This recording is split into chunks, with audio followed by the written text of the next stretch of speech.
As long as you learn to break down complex situations, any difficult problem can become simple. Hello everyone, I'm your teacher Yion. In today's video, I'm bringing you a freshly released question, the 10th problem from the recent Haidian first-year final exam, which is also the last and most challenging multiple-choice question. At first glance, this problem does seem quite unfamiliar, right? In this entire function fx, there are both a and b, and the form of this function is something we've never seen before. Isn't that so? But it's okay. Even though the whole function is unfamiliar, aren't all the individual elements inside it familiar to us? This part is our logarithmic function, a logarithm with base 2 of x. And over here, 7 divided by x squared, that's our power function. Right? That's just x to the power of negative 2, isn't it? Both of these function forms are very familiar to us. So if something doesn't work, when I'm solving it later, I'll just separate them and look at them individually, right? I'll just separate them out. And the question is asking whether this function has a minimum value. Everyone, what does it mean for a minimum value to exist? Simply put, it means there's a lowest point, right? Okay, so it's our lowest point here, and moreover, it can actually be reached. If there's a lowest point and it can be reached, isn't that exactly what it means for our function to have a minimum value, right? Okay, everyone, think about it again. If you come across this question, there's no need to rush or panic because since it's a multiple choice question, there must be a quicker way for us to solve it. After all, we're looking at the entire interval from 0 to positive infinity. Everyone, have you noticed? Both 0 and positive infinity here represent open intervals, right? If we want a minimum value to exist on an open interval, in other words, for there to be a lowest point that is actually attained, then the function can't be monotonic. That's right, it can't be the sum of two monotonic functions. The most common monotonic function we see is an increasing function. Okay, that's just increasing, right? So what about decreasing plus decreasing? A decreasing function plus a decreasing function is still a decreasing function in the end. Right? So, look at me. After reading this question and breaking down the entire fx, I can actually eliminate some of the answer choices, can I? For example, let's take a look at options B and C now. Okay, let's not worry about BA for now. If it's less than 0, originally my logarithmic function is monotonically increasing, but if I add a negative sign to it, then isn't it reflected over the x-axis, right? This is an a times a logarithmic function with base 2 of x. Originally, my 7 over x squared is a monotonically decreasing function like this. Now, if I add a positive number, it doesn't change, right? So did you all notice that? At this point, when it's increasing, the other one is also increasing. When it's increasing and the other is decreasing, then it's also decreasing, right? Okay, when it's decreasing, the other one is also decreasing. So our entire function, fx, is monotonically decreasing. If a function is monotonically decreasing, where does it reach its optimum? Where does it reach its lowest point? Shouldn't it be at the rightmost end, right? It reaches its lowest point at positive infinity. So can you tell me, do we have a minimum value in this case? There is no minimum value, right? Okay, at this point, we don't have a lowest point. At this point, there is no lowest point. It just approaches positive infinity. As x approaches positive infinity, when can it actually reach the lowest value? Well, I don't know, and you don't know either, right? So do you see that option B is incorrect? As for option C, it's actually the same reasoning as before. A is greater than 0. At this point, it's still monotonically increasing, right? This green logarithmic function is still monotonically increasing. Now, what about this B? If B is less than 0, originally it was monotonically decreasing, but if you add a negative sign, doesn't it become symmetric with respect to x? So you see, this one is increasing and that one is also increasing. Therefore, the entire function fx is monotonically increasing. Where does a monotonically increasing function attain its minimum value? Logically, it should be when our independent variable is at its smallest. So the minimum value should be attained at f0. But unfortunately, I can't actually reach 0, right? Even though there is a lowest point, I can't attain it. So doesn't that mean the minimum value doesn't exist for us either? So everyone, as long as you know how to break it down, you can actually eliminate two options right away. Eliminate two incorrect choices first. Now, let's take a look at option A. If both a and b are less than 0, then the logarithmic function is monotonically decreasing at this point. And what about our b function? It becomes monotonically increasing, doesn't it? Okay, so at this point, let's do a simple analysis. Okay, when x approaches positive infinity, because next we're going to ask whether a minimum value exists, so I need to look toward the lowest point. Right? Looking toward the lowest point, for example, I can first look at both the left and right sides. When x approaches positive infinity, what about this logarithmic function? Well, doesn't it approach negative infinity? And what about my b over x squared? Looking at the graph, we can see that it approaches the x-axis infinitely closely. It gets closer and closer to 0, so in the end, did you notice? Everyone, at this point, my fx approaches negative infinity. So everyone, tell me, is there a minimum value at this point? Is there a lowest point at this time? For this entire function, there definitely isn't a lowest point, right? Because this fx is actually just the sum of the function values of these two functions, the sum of the function values of these two functions. There isn't any single point that will definitely be smaller than it. There isn't any point that can be smaller than it, right? Because it approaches negative infinity, doesn't it? It's a number that gets infinitely small, right? It's an infinite value, a number that's infinitely small. How could there possibly be a lowest point? So option A is also ruled out.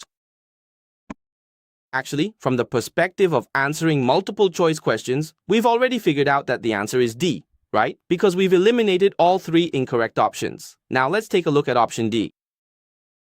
If we really want to analyze it, how can we go about it? At this point, you'll notice that when A is greater than 0 and B is greater than 0, this is increasing, and the logarithmic function is increasing, right? And what about our exponential function? And what about our power function? It's a monotonically decreasing function like this. Everyone, did you notice? If I analyze x divided by 0, at this point, what does the logarithmic function approach? It approaches negative infinity. If I get infinitely close to 0, the logarithmic function approaches negative infinity. And what about the power function? Doesn't it approach positive infinity? So what is positive infinity plus negative infinity equal to? Some people say, teacher, doesn't that equal 0? But everyone, judging it this way is incorrect. Okay, look, in our textbook, you all should have seen this graph. The exponential function, the linear function, and also our logarithmic function. Right? You all should have seen this graph, okay? Everyone should have seen this graph. At the top is our exponential function, below is our logarithmic function, and in the middle is our linear function, right? If both of them approach positive infinity or negative infinity at the same time, right? One approaches positive infinity, the other approaches negative infinity. So at this point, I need to think about it. Who should I listen to? Should I follow the b function or should I follow the logarithmic function, right? Looking at the entire graph, actually, we should follow the one that approaches faster, right? Whichever one changes faster, that's the one we should follow, right? You see, what we know so far is that the exponential function is definitely faster than the linear function, and the linear function is definitely faster than the logarithmic function, right? Anyway, at 0, we still don't know for now. How about I try again at positive infinity? At that point, the logarithmic function approaches positive infinity, while our rational function b over x squared approaches 0. So, did you notice? When you add the two together, what will happen to our fx? It goes to positive infinity, but that doesn't seem to have much to do with the minimum point we're studying. Now we've reached the most crucial part of the whole problem. When x approaches 0, which function should I pay attention to?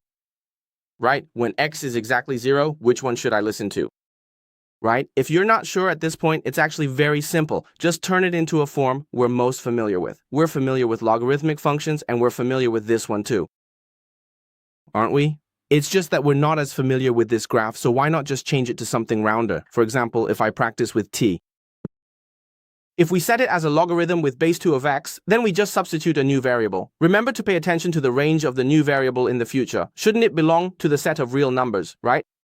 At this point, x equals 2 to the power of t. So what is f of t equal to here? Isn't it equal to a times t plus? Plus b divided by 2 to the power of t, or b divided by 4 to the power of t, which is the same as 2a times t, right? Then add b times 4 to the power of negative t, correct? If you look at it from the graph, everyone, this type b and type c we just discussed are easier to analyze. The linear function is the yellow line here.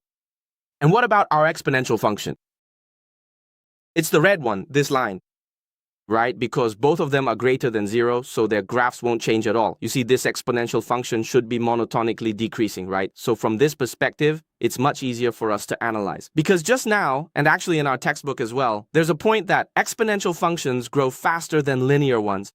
In turn, there's a summary that exponential functions grow faster than logarithmic ones, right? As for our comfort zone, you'll actually notice that when x approaches positive infinity, at this point, my et also approaches positive infinity. Meanwhile, my exponential function, such as 4 to the power of negative 7, or b to the power of negative 4t, or 4 to the power of negative t, it continues to approach 0. Now, when x approaches negative infinity, then our et also approaches negative infinity. And as for our b multiplied by 4 to the power of negative t, it approaches positive infinity. right? Even though one is still approaching negative infinity and the other is approaching positive infinity, if we look at the rate of change, the exponential definitely changes faster. You've probably heard of the term exponential explosion, right? Exponential functions always change faster than linear functions. So here, it must be approaching positive infinity. And over here, it's also approaching positive infinity, right?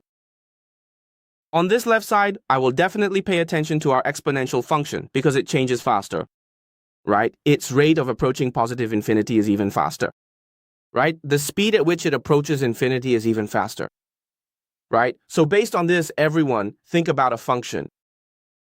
On the left, it approaches positive infinity, and on the right, it also approaches positive infinity. And this function is still continuous. So in the middle, everyone, think about it, no matter how it changes, right? There will definitely be a minimum value. There will definitely be a lowest point, right? In the middle, no matter how it changes, there will definitely be a lowest point. Do you get what I mean? Okay, no matter how the graph changes in the middle, look, I've drawn it even more complicated now. It looks like an electrocardiogram, but no matter how you draw it, there will definitely be a lowest point, right? And for the values of the independent variable, the x in the middle, those can still be taken, right? Because in this problem, we just can't take the endpoints, but all the values in between can be taken, right? So you see, the left side extends to positive infinity, and the right side also extends to positive infinity, so there must be a lowest point in the middle. So in the end, isn't the answer D? Okay. Actually, this question is a really good exercise for all the students watching in front of the screen.